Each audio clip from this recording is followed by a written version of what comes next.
que faz a decoração da sua casa ser única são os detalhes. Na Comercial Ivaiporã de São Mateus do Sul, você encontra tudo para deixar sua casa com o seu estilo, desde luminárias até edições limitadas de porcelanatos. Tudo do piso ao teto com frete grátis. Reforma e decoração você só encontra na Comercial Ivaiporã. Converse com o gerente Eduardo, ele vai te ajudar com a melhor negociação. WhatsApp 429-8817-7845. 8817-7845.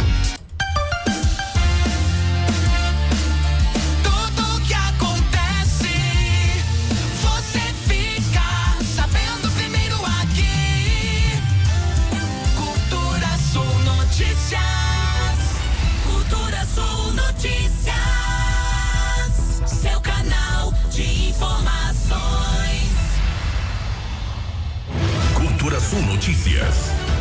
Entrevista.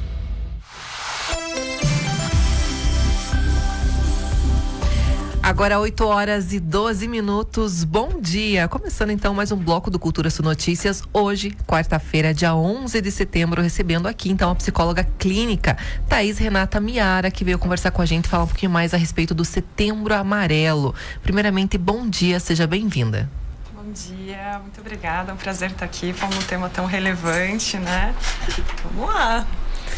Falando desse tema, né? Se fala sobre, muitas pessoas estão falando sobre o Setembro Amarelo e muitas pessoas não sabem o que é o Setembro Amarelo. Então eu queria realmente, Thaís, que você iniciasse contando a todos os nossos ouvintes o que é o Setembro Amarelo, né? A importância dessa campanha que é realizada mais especificadamente, então, em setembro. Todo ano a gente fala sobre esse tema, ele é bem recorrente, mas em setembro, então, ele é divulgado mais esse tema.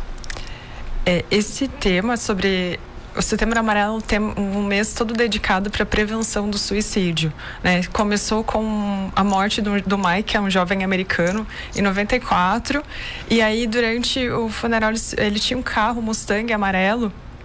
E aí eles fizeram uma homenagem para ele durante esse momento e distribuíram algumas fitinhas amarelas, né, simbolizando apoio para as famílias que tinham alguma situação que estavam passando por uma situação difícil em relação a isso. E aí virou uma campanha mundial. Ontem foi o Dia Mundial de Prevenção, né? E a gente tira todo esse mês para falar desse tema justamente porque é um tema relevante, né? Quando a gente está falando de preservação da vida. Sim. A gente tinha uma ideia antes, né, de que falar isso trazia incentivava a prática, mas é exatamente o contrário, né? Quando a gente fala sobre isso, a gente traz luz a uma situação de dor, porque quem pensa sobre isso está passando por um sofrimento extremo, né? Todo o nosso corpo, toda a nossa mente está voltada para a preservação da vida. Quando um ato desse acontece, é porque a pessoa está num sofrimento muito extremo, né? E a gente tem algumas coisas que a gente sabe que pode ajudar na prevenção desse tipo de ato. Então é importante falar sobre esse tema e, claro, agora em setembro ele é falado, né? Então divulgado mais ainda. Lembrando também todos os nossos ouvintes que a nossa conversa, então hoje com a Thaís, ela está sendo transmitida em forma de live. O pessoal pode acompanhar também ao vivo no nosso canal no Facebook também, do portal P97. E mais tarde a nossa live também será postada no nosso canal no YouTube. Falando sobre o tema também, Thaís, quais são os principais sinais de alerta, então, que podem ajudar, né, a identificar que alguém está pensando em suicídio, enfim, passando por uma situação complicada, enfim, de depressão, várias outras doenças que levam a isso. Acho que você já tocou num ponto importante, né? A maioria dos casos de suicídio, a gente sabe que tem um transtorno mental aliado. Então, pode ser transtorno bipolar, depressão, uma série de condições ali. E a maioria das tentativas, porque a gente fala de prevenção, porque a maioria dos casos, né, onde o suicídio acontece, existe já talvez um histórico de doença mental ou até de tentativas, né? Então a gente pode intervir antes da tentativa, né, no tratamento da doença. Quais são os fatores, né, os grandes alertas? Então, se existe um transtorno mental, se existe, por exemplo, caso de abuso de substância, né, álcool, drogas, se existe uma vulnerabilidade social também, então se tem esses fatores, né, aliado a uma situação, por exemplo, de desemprego, de uma mudança muito brusca na família, isso tudo aumenta o risco. E tem algumas frases, assim, que chamam muita atenção, que a gente não pode ignorar. Então, quando a pessoa fala assim, eu queria sumir, eu sou um peso para a família, eu quero desaparecer, a minha vida não vale a pena, né? Não vejo por que tá aqui. Eu acho que são uma das principais frases assim que a gente ouve, né, da pessoa que está passando por uma situação difícil. E principalmente assim, a gente aumentou muito, né, o número de casos durante a adolescência, e o que a gente mais ouve de um adolescente é tipo, eu quero sumir, eu quero desaparecer, né, que está muito difícil. Então não ignorar esse tipo de fala, porque essa fala traz por trás um pedido enorme de socorro, né? Ela denota um sofrimento e ela denota um pedido de socorro dessa pessoa. E não fazer pouco caso desse tipo de fala, né? Porque ela está falando que ela está num sofrimento extremo. E a gente sabe que em muitos casos também, né, a gente vê muitos casos, Thaís, de pessoas que acabam se retraindo, não querendo sair, se isolando, né? Isso também, as pessoas, as famílias, enfim, no geral, precisam observar, porque tem muitas pessoas que, sim, elas são mais caseiras, eu não gosto de sair porque eu sou caseira. Mas tem uma diferença grande ali entre ser mais caseiro e realmente se isolar, né? Sim, né? O isolamento é um dos grandes indícios, assim, de alguma coisa, de algum transtorno mental, de que alguma coisa está acontecendo. E você vê também mudança brusca de comportamento, assim, né? Que a pessoa muda, assim, do nada, nunca do nada, né? Mas para quem olha, às vezes parece. Começa a dormir mais ou dormir menos, comer demais ou comer de menos. Então, tem uma série de mudanças que acontecem em relação a isso. E uma das coisas que você me falou, né, dos fatores, às vezes essa pessoa que está pensando em tirar a vida, ela começa a fazer alguns atos meio de despedida, que também acabam sendo um alerta, né? Além dessas frases, falar com familiares que ela não falava há muito tempo, dar indícios, assim, né, de como eu gosto de você, e falar com várias pessoas que são importantes para a convivência dela, né? E aí, em contrapartida, muitas vezes tem o isolamento, ou às vezes até os dois juntos, então fica muito monitorar mesmo, né? Ficar atento a esse tipo de comportamento, porque é um comportamento que é um alerta máximo, assim. Olha só, o pessoal participando também, uma pessoa mandou a seguinte mensagem pra gente. Oi, bom dia. Eu desde os meus 15 anos até os 20 eu sofria de depressão e hoje eu não tenho mais. Mas eu já tentei 5 vezes me suicidar e já me cortei muito e hoje me arrependo de ter me cortado quando olho as cicatrizes. Então é importante essa ajuda também e a pessoa depois de um tempo vê realmente, né, como nesse caso, felizmente, passou então essa depressão, esse momento, né, difícil da vida dele, e hoje, claro, ele vê com outros olhos. E falando nisso, eu queria saber como que a psicologia pode ajudar então na prevenção do suicídio. Ela pode ajudar muito, né? Porque ela oferece todo um tratamento e todo um apoio para a pessoa que está passando por isso e pela família. Porque quando a gente fala de um caso, né, com ideação suicida ou com tentativas, né, é um tratamento que envolve a família como um todo. Então, como que vai funcionar, né, o tratamento nesse tipo de caso? São 2 componentes. O primeiro, quando a pessoa pensa em tirar a vida, a gente fala que é um sofrimento extremo, né? É um caso assim de a pessoa não vê outra saída para o problema dela, ela está realmente desesperada. Quando ela pensa no futuro, ela pensa num futuro negro que não vale a pena ser vivido. Então a gente vai buscar o que essa pessoa, apesar de todo esse sofrimento, o que ainda pode conectar ela com a vida. O que ela gosta, o que ela pode reaprender, o que está conectando essa pessoa com a vida.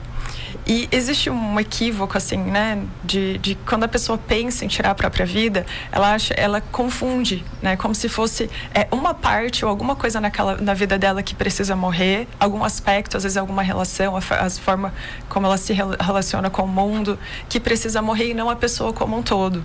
Então a gente vai investigar o que está trazendo esse sofrimento para aquela pessoa, né? Como lidar com esse sofrimento, então escutar, acolher, ensinar ela como lidar com esse sofrimento. E aí a segunda etapa é trazer mais vida, né? O que conecta essa pessoa com a vida, o que ela ainda gosta de fazer com essas pessoas que ela ama e que vão fazer com que ela sinta que a vida vale a pena. Muito bem. Outra pergunta que chegou aqui: quais são os fatores de risco mais comuns, então, associados aos comportamentos suicida? Como eu falei, transtornos mentais, né? Às vezes não diagnosticados, alguns diagnosticados, depressão, transtorno bipolar, esquizofrenia. Existe geralmente, o suicídio ele é premeditado, ele é planejado. Tem alguns impulsivos, né? Mas a maioria é planejado. Então essa pessoa ela já vem comunicando frases como eu falei, né? A vida não vale a pena, eu sou um peso para a família, vocês ficariam melhor sem mim.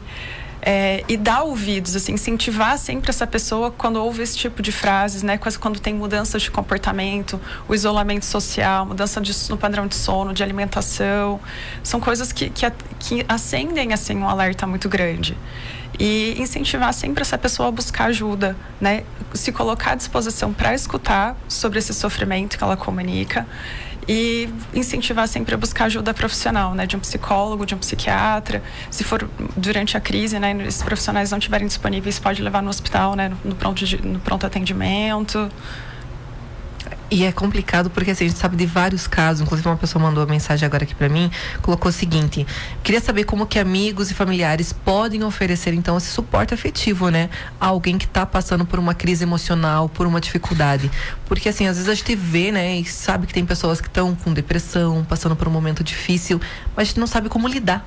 O que fazer, né? Como falar, às vezes, como se comportar, que maneira, convidar para sair, enfim, ou fazer alguma coisa que ela gosta, ou só ficar ali do lado, sentada conversando. O que fazer? Tá, eu vou começar respondendo essa pergunta de um jeito um pouco diferente, falando do que não fazer. Tá. Pode ser. Porque eu acho que o que não fazer, não tratar essas falas, assim, sabe? Tipo, eu quero sumir, seria melhor se eu não existisse, como se fosse mimimi, como se não fosse acontecer. Então, e aí vem a contrapartida que quando a pessoa comunica isso, é acolher, não fazer pouco caso do sofrimento dela, porque ela vai se fechar ainda mais. Ela vai sentir que não tem valor o que ela está falando, o que ela está comunicando, ou até que a vida dela não tem valor, porque ela está falando de um assunto muito sério, você está falando, não, mas não é tudo isso. Então, sempre acolher esse tipo de fala, nunca minimizar o sofrimento, e aí dar voz, assim, porque só escutar o que ela está falando, o sofrimento dela, você já mostra que aquela pessoa tem um valor, ela se sente mais acolhida e mais valorizada. Então, incentivar que ela fale sobre o que está acontecendo, mesmo que ela precise falar repetidas vezes. Não falar, não, sabe, aquelas falas assim, tipo, não, mas não é tudo isso, não vai passar, eu já passei por isso, né? Quando eu tinha a tua idade, estava tudo bem, eu sofria isso na escola e sempre me dei conta, como é que você não dá, sabe, que acontece muito com essa faixa etária, né, mais adolescente, então não fazer pouco caso do que a pessoa está falando. Oferecer apoio dentro do limite, pode convidar sim para sair, estar presente, monitorar sempre essa pessoa, né? Prestar atenção nas atitudes dela, porque ela tá em crise, na verdade, né? Quando alguém tem crise, a gente monitora para não deixar muito essa pessoa sozinha, por exemplo, sabe? Até tirar um pouco das redes sociais, muitas vezes, porque a gente sabe que tem alguns incentivos, algumas comparações ali que não ajudam. Então, acima de tudo, é mostrar que aquela pessoa tem valor, é estar presente, é escutar. E é engraçado que você falou isso, porque as redes sociais mostram vidas perfeitas, né? Então, assim, nas redes sociais todo mundo tem família perfeita, o emprego perfeito, a vida perfeita, come só coisa do melhor, só viaja para lugares incríveis. Claro, cada pessoa coloca ali o lado bom, né? Então, assim, todo mundo acaba se comparando às vezes e sim, acaba, então, entrando numa deprê, como dizem, né? Tem muita gente que eu já ouvi falar assim, nossa, eu não gosto nem de olhar porque dá até uma depressão, porque lá todo mundo é feliz, ninguém tem problema, como se a vida no Instagram, no Facebook é outra vida, parece, né? Sim, e para alguém que está passando, né, com um transtorno mental, isso ainda é como se fosse isso potencializado, assim, né? Porque já está vendo a vida de uma forma mais negra, sem possibilidades, com desesperança, e ainda olha vidas que aparentemente são perfeitas, que a gente no fundo sabe que não são. Sim. Então aquilo é mais um peso, assim, né, para a forma como ela vê a vida.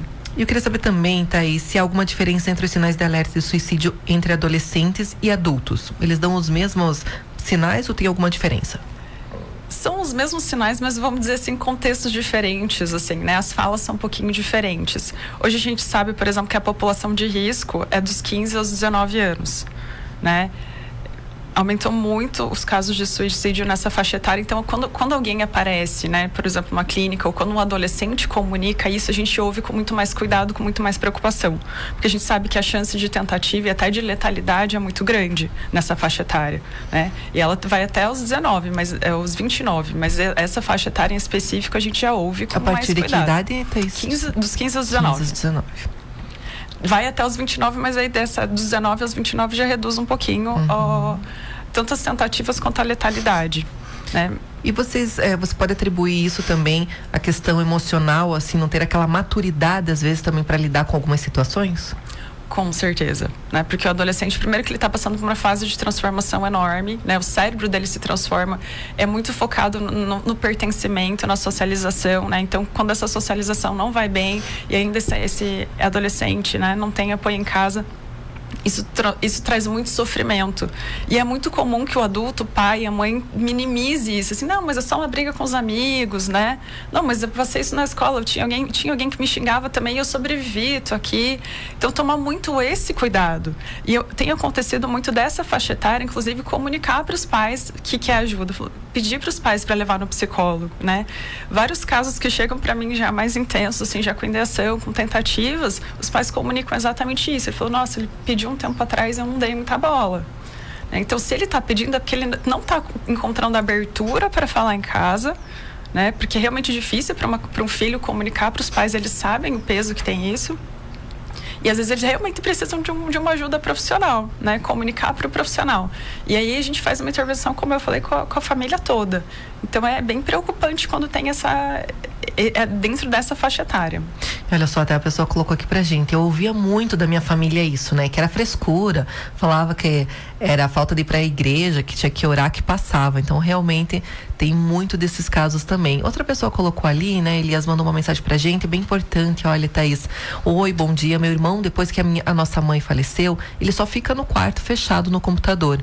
Eu sempre vou visitar ele, ou ele tá dormindo, ou ele tá no computador. Ele fica muito sozinho. Eu convido ele para vir aqui pro interior, ele diz que não quer.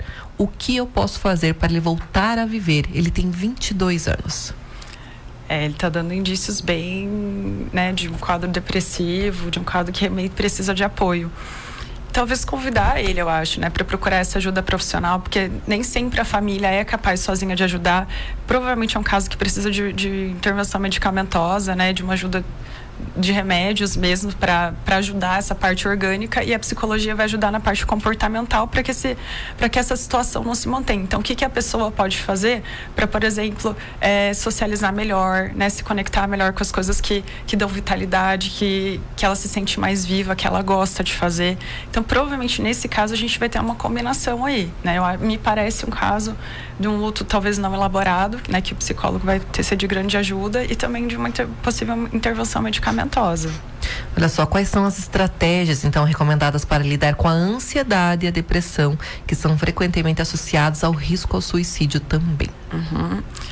Quando a gente fala desse tipo de quadro, invariavelmente a presença de um profissional, né, do psicólogo, ou às vezes quando precisa de uma intervenção com tratamento medicamentoso do psiquiatra, porque são quadros que já estão instalados há muito tempo, é um padrão de comportamento, né, para a gente chegar num diagnóstico tanto de depressão quanto de ansiedade, isso já vem acontecendo há um certo tempo, né? Então a gente precisa mudar todo o estilo de vida, a forma da pessoa pensar, da pessoa se comportar, se relacionar. E aí os profissionais indicados são esses, né? O psicólogo para trabalhar o comportamento e o psiquiatra quando precisa de uma intervenção mais orgânica, assim, né? Infelizmente, o nosso tempo é curto, mas eu tenho mais uma pergunta aqui que eu queria saber quais são os mitos, então, mais comuns sobre o suicídio que podem prejudicar a prevenção e também esse suporte, né? Porque tem muitas pessoas que dizem assim, nem é isso e tal, ou é verdade ou não é. O que você pode falar sobre isso? Eu achei bem interessante a participação dela, porque ela trouxe um dos principais, né? De que não é tudo isso, é pouca coisa, que é falta de Deus.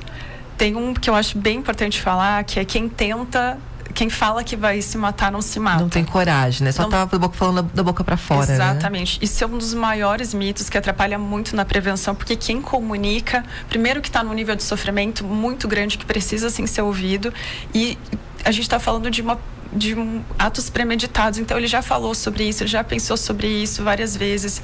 Então quem fala sobre isso tem grandes chances de realmente ir numa passagem ao ato, né? E com a vida não é uma coisa que a gente arrisca, né? Que se a pessoa comunica, é a hora de falar, não, vamos procurar um profissional, vamos buscar ajuda, né? Então falta de Deus, mas esse eu acho que é um dos principais, assim, o que mais aparece, o que mais atrapalha na prevenção mesmo, né, no conversar sobre. E falar sobre isso também, né, tem gente que tem essa crença de que vamos falar sobre suicídio, a pessoa vai pensar, não, é o contrário, ela se sente extremamente acolhida quando ela pode comunicar o que ela está pensando e sente o sofrimento dela sendo acolhido, validado. Né, se sente apoiada quando se fala sobre. E saber que ela não está sofrendo sozinha, né? Assim como elas, como a gente fala que é o mal do século, né? Como tem casos realmente de ansiedade, depressão, e claro que acabam levando então a esse pensamento de suicídio realmente, né?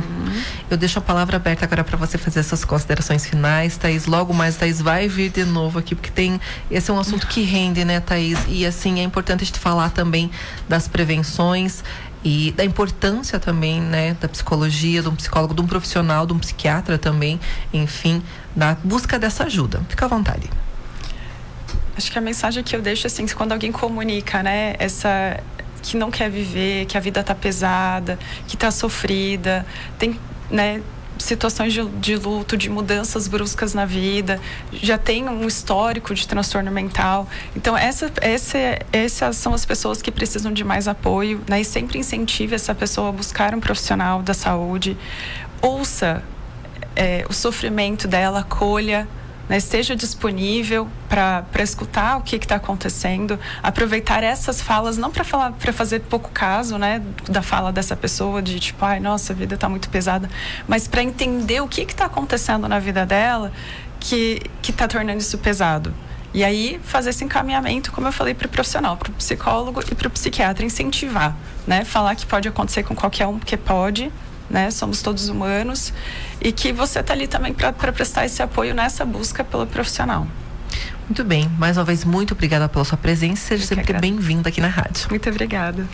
Agora, 8h32, a gente está encerrando então mais um Cultura Sul Notícias, lembrando que o Elias volta de hora em hora então com o Giro da Cultura, e eu volto também em edição extraordinária no Plantão da Cultura. Um abraço a todos e até mais.